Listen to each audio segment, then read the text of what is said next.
Hey, what's going on, people? This is Rolo C along with my man. Tell him who it is, baby. DT. That's right, and this is the Stem Cell Podcast, and this is episode 6. And we'd like to say thank you to everybody who's been viewing our videos, and we're very grateful for all the feedback and grateful for you guys checking us out. We got another great show for you. Obviously, we're harping on sports, training, health and fitness, and wellness, along with entertainment, and of course, music. Talking about community and politics and what's going on today. Also talking about living with excellence and just living our lives, baby. That is Stem Cell, baby. STEMCELL podcast, baby. That's us. This Rolo C, that's JT. We're going to get started. We're going to actually talk, first of all, about our man who's actually running for governor here in Georgia. And we're actually talking about not the Republican candidate. We're talking about the Libertarian, who is Ted Metz. Well, I did some research on this guy, and I actually do like his views. And what me and JT wanted to harp on was the fact that, you know, people either choose the left or the right. They're either conservative or liberal. You know what I'm saying? Republican or Democrat. But they never go with someone who has bipartisan views or is a straight independent thinker. And we're traditionally known for actually having to pick from two sides, but there's actually a third party that you can actually pick from as well. And it's very rare whenever you have somebody that can actually run who is a third party candidate and wins, because, you know, people are either forced to go with the right or the left, and everything's either black or white. There's no gray area. So I did a little research on Ted Metz. And Ted Metz, he's actually running for governor for the Libertarian Party. And he's actually the son of a Air Force pilot living in 13 states by the age of 11. And he was actually raised in a cultural diverse environment, being able to actually see pretty much propaganda for what it is. And he actually talks about the powers that be perpetuate and incite the tension that keeps Americans enjoying from domestic tranquility. Basically, what that means is they're either forcing us to think one way or the other without letting us actually freely think for ourselves and actually predetermining what we have going on in reference to what we want to do with our life. He's actually from Mableton, Georgia. You know, he went to college at DeKalb for chemistry and nursing, along going to the University of Georgia for organic chemistry, and he also went to GSU, Georgia Southern University, for business administration and risk management. So the dude is very well credentialed in reference to his educational background, and these are some things that he's actually harping on his political agenda and what his views are. He talks about, you know, basically transportation tax being too high, as well as downsizing the scope of government because of the fact that we have too many government officials actually drawing way too much income. And a lot of these guys, they try to stay gainfully employed. However, a lot of these guys are just pushing a button, yay or nay, and they go on about their happy little lives, making a little anywhere from like $220,000 to $400,000, and actually don't do shit at all. And that's from the local level to the state level, even federal. So he actually talks about, you know, a great downsizing as well. And I totally feel that, because there's a lot of wasteful spending in reference to our government. There's a lot of officials that are actually in office that aren't really making any change at all. The only thing that's changing is the commas in their bank account, and it keeps growing and growing and growing, while the American people remain either in the middle class trying to make it, or starting to hit that poverty line, and they're actually suffering from these circumstances. So, you know, that's one of the great things he talks about. Not only that, but he also talks about immigration. He harps on immigration, stating that we do need more immigrants in this country because of, you know, just the circumstances with the cultural American family right now. Not many American families are actually having children the way they used to, as opposed to when you had a 5, 7, or even 9 immediate family extension of your family. That's not happening anymore, and obviously you already know what you know, things getting a little harder in reference to the times economically. You know, people are like, you know, they're having a hard time with 2 kids let alone imagine trying to have 5. So I totally get that, but he's actually talking about this is why we need more immigrants to come into this country to actually contribute in reference to Social Security and Medicare. And just in case if you guys really don't know how that works, it's funny because whenever we're putting money into Social Security or into Medicare, you would think, okay, that's something that's going to actually supplement our costs for when we get ready to hit retirement age, which will be the age of 65. But in reality, what we're doing is we're keeping a cycle going. So whatever you're contributing into Social Security and whatever you're contributing into Medicare, it's not actually going for you. It's going for the generation that's actually before you. Like right now, I'm a Gen X guy, so is JT. But the people that we're paying for now is actually the baby boomer generation. So those are the people that we're actually, helping supplement their income.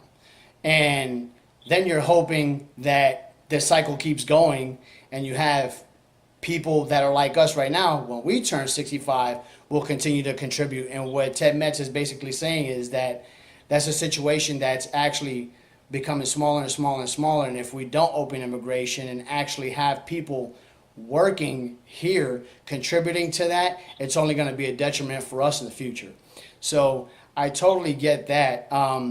He also talks about the legalization of marijuana and medicinal use or whatnot, which I believe it'll eventually become recreational use in Georgia eventually. But again, we are a red state, and we do, in reference to the state, they're very heavy into church values. They're against, and which is kind of crazy and messed up, but they're not into same-sex marriages, and people are able to do whatever they want to do because it's their body, it's their freedom. If they want to exercise that, go right ahead.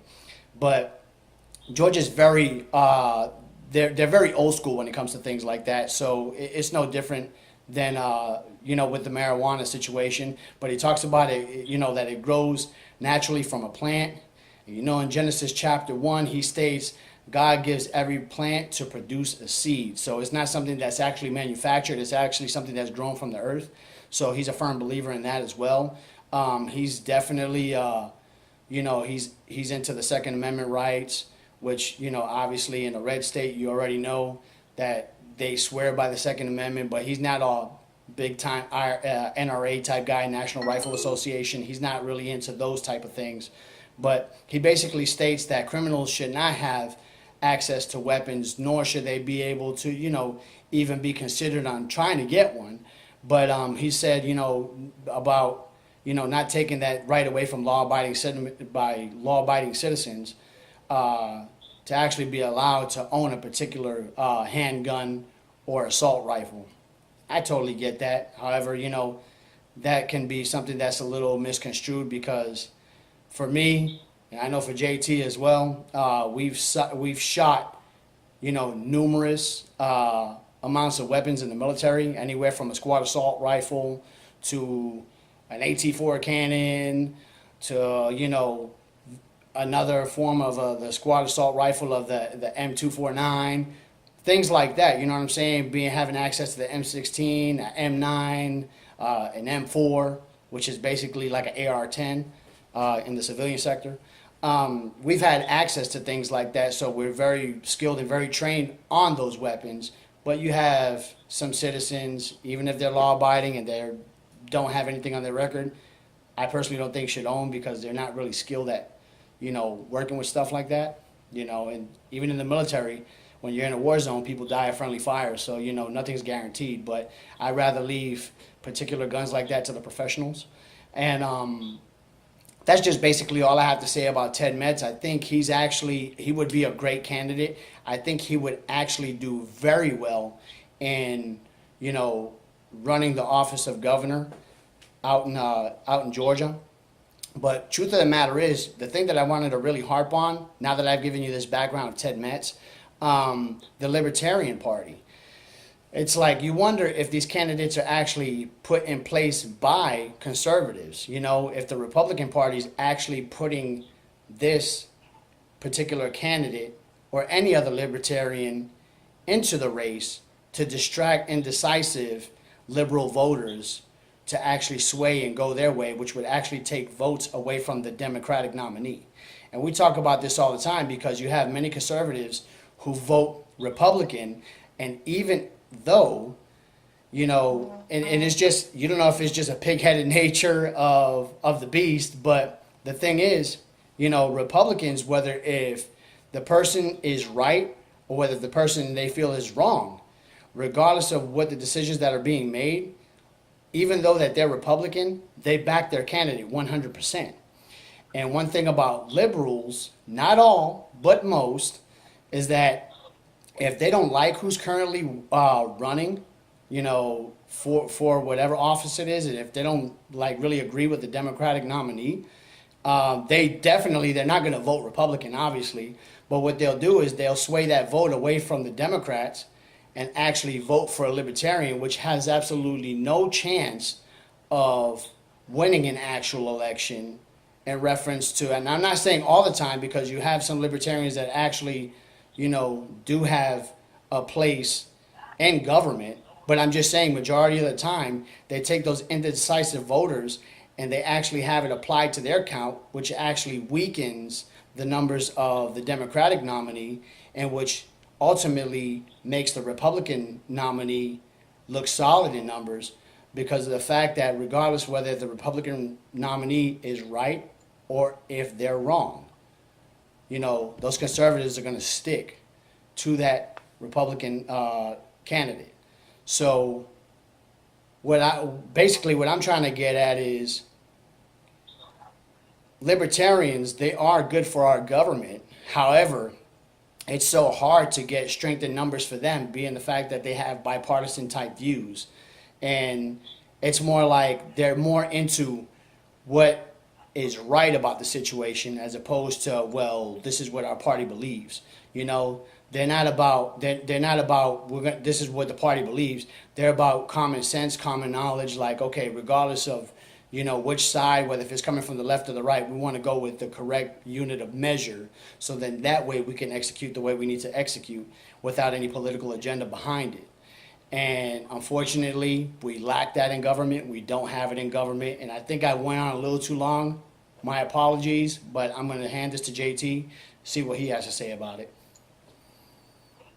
I'm going to first touch on a little more of the background. In his recent years, he had a cancer which actually started in the back of his ear and pretty much run to the left side of his face and neck, which now he actually has only one ear, which is on the right side now, so that ear is removed, and he had to get skin from his hamstring quadricep area to put on his face, to make it look like a regular face. So, he's been going through a lot on the health side lately. Now, as far as on political,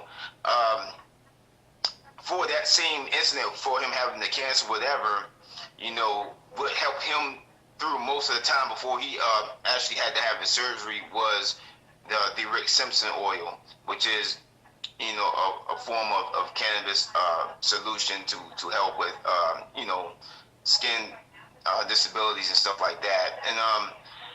And they say he worked for him pretty well. That's one of his reasons why he wants to end the prohibition of cannabis, which I totally agree, because I feel like it should be more legal than cigarettes and vape. You know what I mean?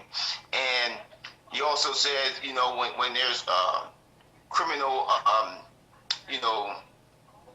criminal cases that come in, they want to bring evidence instead of just going from a trial jury first and then go to a grand jury. He wants the evidence to go straight to a grand jury. So, you know what I'm saying?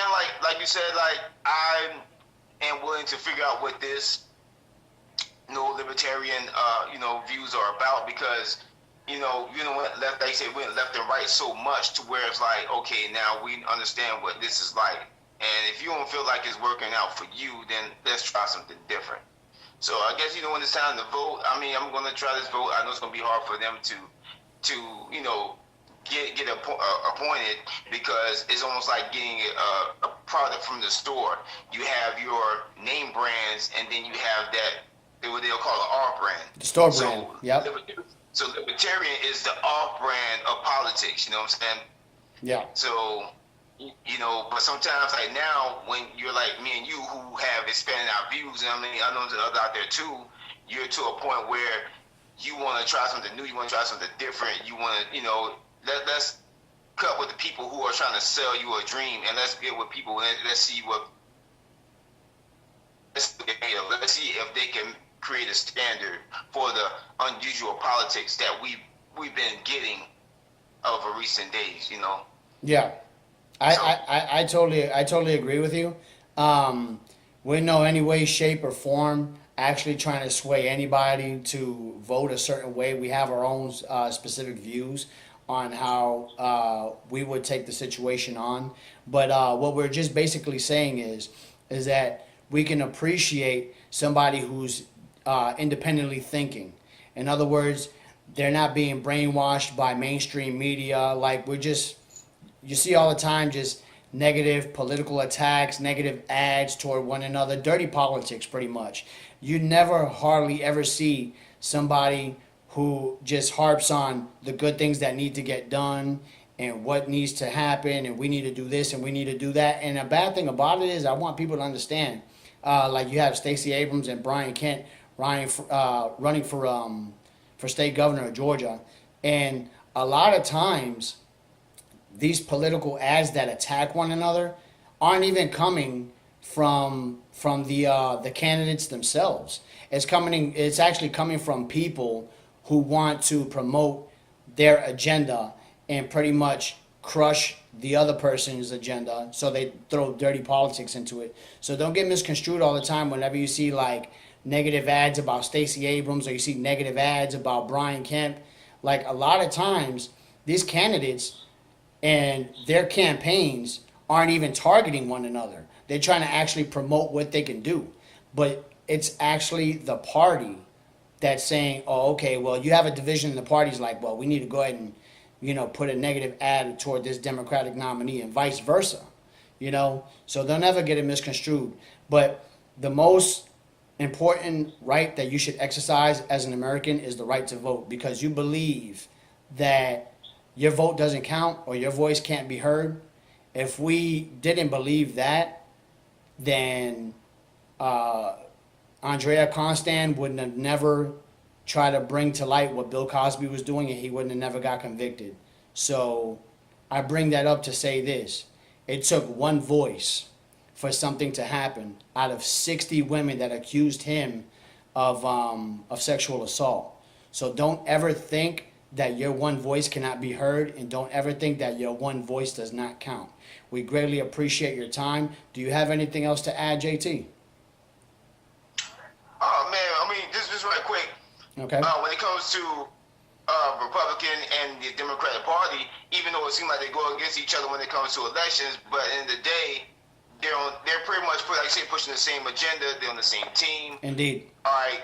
You may not see, it's in the background. So I'm saying, let's try Libertarian. Let's see where this goes. Let's see this independent team and see where it takes us. Yeah. That's all I got. Yeah, I totally agree, because at the end of the day, politics is politics. The left may see things one way, the right may see things the other way, but at the same time, they're still trying the same agenda, trying to get the same agenda across, and that's to influence and sway voters so that way they can carry out their agenda. Anyway, we will be back with the second section of this politics on the Stem Cell Podcast. We're going to talk more about the community, and we'll be right back with you. We appreciate your time.